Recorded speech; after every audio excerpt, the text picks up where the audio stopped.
Cincinnati, Ja'Marr Chase, you are on the clock. CD got his deal early this week with Dallas. Tonight, Brandon Aiyuk. And that saga has come to its merciful conclusion. I think saga is a word we tend to overuse. It's a little dramatic. This felt like it checked all the boxes. You had angst, disagreement, a split, which felt like it was probably imminent, maybe a trade coming, frustration on all sides, and then voila, a deal. Money has a way of squashing angst, doesn't it? 4 years, $120, 78. No trade. He's staying with San Francisco. Aiyuk averaged nearly 18 yards per touch last season, which was the most in the league. Only George Pickens and Amari Cooper were also above 17.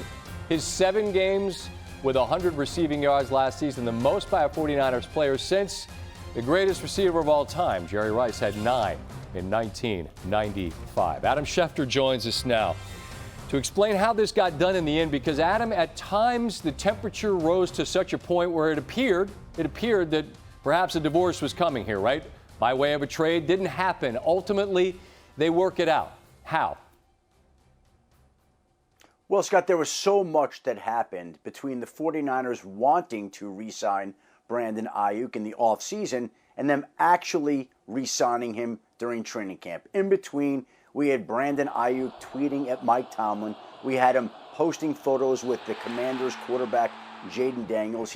We had Brandon Aiyuk saying to Jaden Daniels on a FaceTime call, "They don't want me back." We had him asking for a trade request. We had trade discussions with the Cleveland Browns, the New England Patriots, and the Pittsburgh Steelers, who had an agreement in principle to trade for Aiyuk before the 49ers told them roughly a couple of weeks ago that they had no intention of trading Brandon Aiyuk there, that they wanted to keep him. Now, if some team had offered a wide receiver in return, that might have gotten the 49ers' attention. But there was no way that they were trading a receiver as good and talented and productive as Brandon Aiyuk without getting some type of frontline wide receiver in return. This was always going to be go time for all of these unsettled situations to see if any of them could be resolved. On Monday, Dallas and CD Lamb reached the agreement. And now on Thursday, Brandon Aiyuk and the 49ers reached their agreement. I saw you on with Pat McAfee talking about the Chase situation with Cincinnati, which I think we always presume. I mean, you're far closer to it than I just always presume they're going to work it out. Like, CD's never not going to play for the Cowboys. The Aiyuk one I didn't know. I just always figure Chase will get there with the Bengals. Well, you said maybe their head coach spoke a little too soon. Like, where's that headed in your estimation? Well, the issue there, what makes that one a little more complicated in the eyes of people around the league, is Lamb had 1 year left on his deal. Aiyuk had 1 year left on his deal.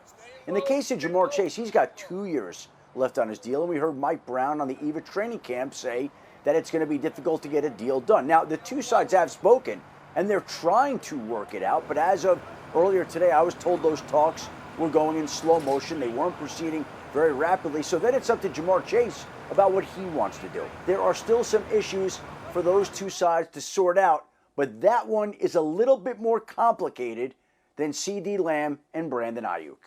All right, I brought up Chase just to keep the wide receiver conversation going. I want to close by bringing it back to the Niners and Trent Williams. I think we could make a compelling case is as important, if not more so than anyone else, because he's as good at his position as anyone in football, and he's shown he'll sit. Like, what's the sense of what will resolve that one?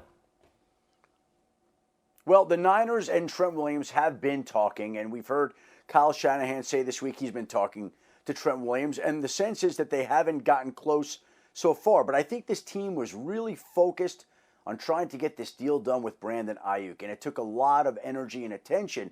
And now that Brandon Aiyuk is done, and now that that regular season opener, that Monday night game against the Jets, is a week from Monday, I would think that the 49ers' full attention and focus will shift over to Trent Williams, who's got no more guaranteed money left on his deal. They know that they want him back. They know they have to have him back, and it'll be up to both sides to try to figure out an arrangement that could get back their Pro Bowl left tackle.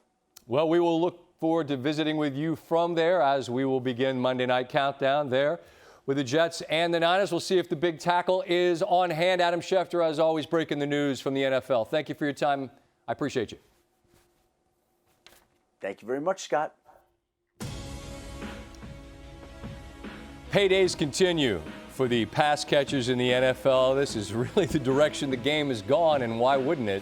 You've got receivers like this. Aiyuk, the 5th different wide receiver to hit 9 figures, 100 million plus this offseason, joining Jefferson in Minnesota, Lamb in Dallas, St. Brown in Dallas, in Detroit, I beg your pardon, DJ Moore in Chicago, and Chase almost certain to be next on the list. Just wonder when, how that deal is going to get done.